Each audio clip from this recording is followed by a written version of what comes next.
ये कहानी है स्पीयर ऑफ डेस्टिनी की, यानी कि ऐसे भाले की जिसे तकदीर का भाला कहा जाता है और जिसके पास भी ये भाला होगा वो इस दुनिया पर हुकूमत करेगा। दरअसल वर्ल्ड वॉर 2 के बाद स्पीयर ऑफ डेस्टिनी कहीं खो गया।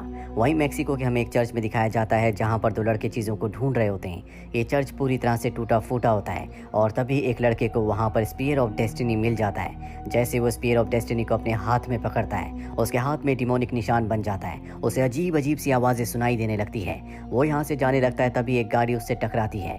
हालांकि गाड़ी पूरी तरह से पलट जाती है पर उस लड़के को कुछ भी नहीं होता। वहीं दूसरी तरफ हमें जॉन कॉन्स्टेंटीन को दिखाया जाता है जो पैरानॉर्मल एक्टिविटीज करता है। इसीलिए उसे एक घर पर बुलाया होता है जहां पर एक लड़की के शरीर में डीमन ने कब्जा कर लिया है।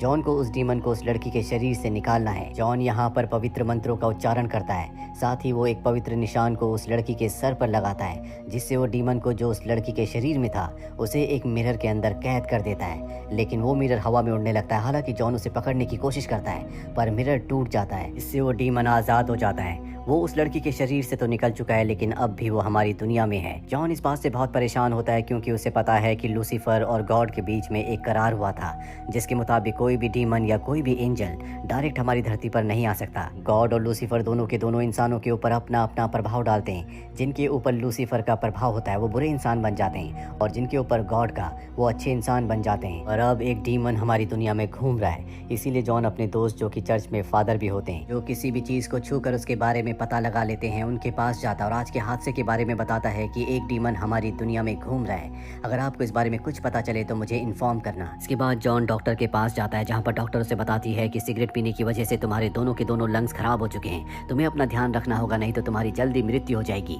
जॉन कहता है कि मुझे इस बात से कोई फर्क नहीं पड़ता, मैं जानता हूँ कि मरने के बाद मैं हेल ही जाऊंगा। जॉन ने ऐसा इसलिए कहा होता है क्योंकि जब वो छोटा था तो उसे आत्माएं दिखती थी, उसे डीमंस दिखते थे। उसने अपने पेरेंट्स को ये बात बताई लेकिन कोई उसकी बातों पर विश्वास नहीं करता था, जिसके बाद उसे मेंटल असाइलम भेज दिया गया। जॉन इतना परेशान हो गया था कि उसने अपनी जान लेने की कोशिश की और बाइबल के हिसाब से अपनी जान लेना सबसे बड़ा गुनाह है। जो लोग ऐसा करते हैं उन्हें हेल में ही जगह मिलती है। और जब जॉन ने ऐसा किया था तो कुछ पलों के लिए वो हेल में चला गया था लेकिन डॉक्टर ने उसके हार्ट को रिवाइव कर दिया जिससे वो जिंदा हो गया।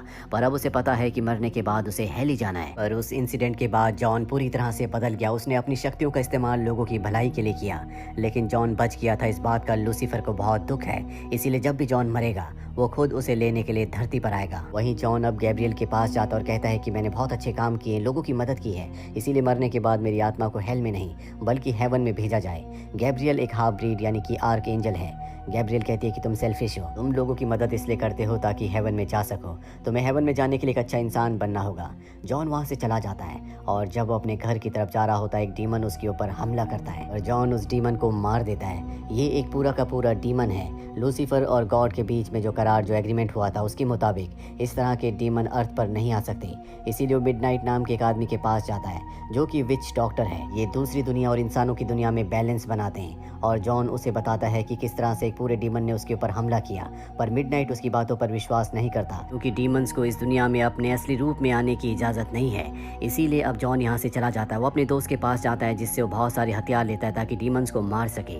वही हमें उस आदमी को दिखाया जाता है जिसे मैक्सिको में एक चर्च के अंदर स्पीयर ऑफ डेस्टिनी मिला था। वो बहुत तेजी से लॉस एंजलिस की तरफ आ रहा होता है और जहाँ जहाँ से वो गुजर रहा होता है वहाँ पर एनिमल्स अपने आप ही मर रहे होते हैं। वहीं दूसरी तरफ हमें एंजिला नाम की एक लड़की को दिखाया जाता है जिसकी बहन की मृत्यु हो गई होती है। उसकी बहन की कलाई पर भी वही टैटू का निशान होता है जो उस मैक्सिकन आदमी के हाथ पर उस वक्त बन गया था जब उसे स्पीयर ऑफ डेस्टिनी मिला था। एंजिला अपनी बहन की मृत्यु से बहुत ज़्यादा परेशान और शॉक्ड होती है क्योंकि उसकी बहन चर्च को फॉलो करने वाली थी और ऐसी लड़की कभी भी अपनी ज़िंदगी का खात्मा नहीं कर सकती क्योंकि उन्हें पता होता है कि जो अपनी ज़िंदगी का खात्मा करते हैं वो सीधा हेल जाते हैं। एंजिला अपनी बहन के केस को इन्वेस्टिगेट करती है। वो उसके आखिरी वीडियो फुटेज को देखती है जहाँ उसने मरने से पहले जॉन कॉन्स्टेंटीन का नाम लिया था। इसीलिए एंजिला जॉन के पास जाती है और उससे मदद मांगती है लेकिन जॉन उसकी मदद करने से मना कर देता है क्योंकि वो इस दुख से दुखी होता है कि मरने के बाद उसे हेल जाना होगा। एंजिला वहाँ से जाने लगती है। तभी जॉन देखता है कि उसके पीछे कुछ डीमंस हैं। वो उसे बचाने के लिए उसके पीछे जाता है और डीमन से बचा लेता है और अब जॉन एंजिला की मदद करने के लिए तैयार है। इसीलिए एंजिला के कहने पर वो उसकी बहन बहन के केस को इन्वेस्टिगेशन करने के लिए तैयार हो जाता है, जिसके बाद वो अपने दोनों पैरों को पानी के अंदर डालता है और साथ ही अपने हाथ में कैट को पकड़ता है, क्योंकि कैट प्रोटेक्टर होती है। जिसके बाद उसकी चेतना हेल में चली जाती है। यहाँ पर वो एंजिला की बहन की आत्मा से मिलता है। उसकी बहन की आत्मा बताती है कि उसने अपनी जिंदगी का खात्मा किया।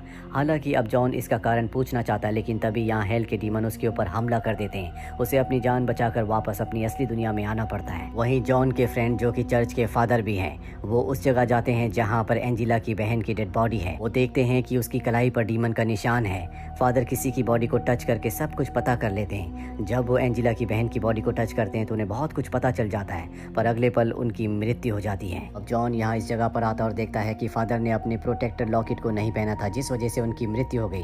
साथ ही फादर ने अपने हाथ पर एक निशान बना दिया होता है, जो कि वही निशान, वही टैटू होता है जो सबसे पहले मैक्सिकन आदमी के हाथ में आया था और उसके बाद एंजिला की बहन के हाथ में।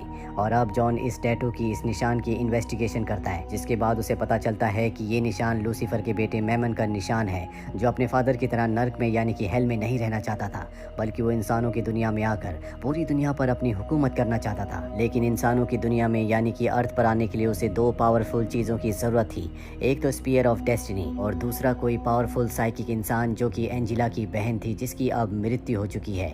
स्पीयर ऑफ डेस्टिनी से दरअसल जीसस को मारा गया था और उनका खून उसी पर रह गया था, जिस वजह से वो हथियार अब बहुत ज़्यादा पावरफुल है। जॉन को ये सारी इन्फॉर्मेशन उसका एक दोस्त फ़ोन से दे रहा होता है और जैसे ही वो फ़ोन रखता है, यहाँ पर बहुत सारे कीड़े आ जाते हैं जो उसे मार देते हैं और इस तरह से जॉन के दोस्त की भी मृत्यु हो जाती है। और अब जॉन और एंजिला को समझ में आ जाता है कि एंजिला की बहन ने अपनी ज़िंदगी का खात्मा क्यों किया, क्योंकि लूसीफर का बेटा मैमोन उसके ज़रिए इस दुनिया में आना चाहता था, जो कि उसकी बहन नहीं चाहती थी। और एंजिला के अंदर भी बचपन में उसी की बहन की तरह साइकिक पावर थी, जिन पावर्स को उसने कभी एक्सेप्ट नहीं किया, इसीलिए उसकी सारी पावर्स डेड हो गई। वो अब एक्टिवेट नहीं है, उसकी पावर उससे अब दूर जा चुकी है। एंजिला कहती है कि मैं अपनी पावर को वापस चाहती हूँ। जॉन उसे पानी के टब में डालता है और जब वो मृत्यु के बहुत करीब पहुंच जाती है तो उसे उसकी पावर्स वापस मिल जाती है, जिसके बाद वो अपनी साइकिक पावर को इस्तेमाल करके जॉन को बताती है कि चर्च के फादर को और तुम्हारे उस दोस्त को जिसने फ़ोन पर तुम्हें सारी इन्फॉर्मेशन दी थी, एक हाफ डीमन ने मारा है, जो कि आधा इंसान और आधा डीमन है। उसे तुम पहले भी मिल चुके हो। दरअसल जॉन जब उससे पहली बार मिला था तो उसे पहचान नहीं पाया था। एक बार फिर से जॉन उसी हाफ डीमन के पास जाता है। वो उसके चेहरे पर होली वाटर फेंकता है, जिससे वो अपने असली रूप में आ जाता है। जॉन उस हाफ डीमन को टॉर्चर करके इन्वेस्टिगेट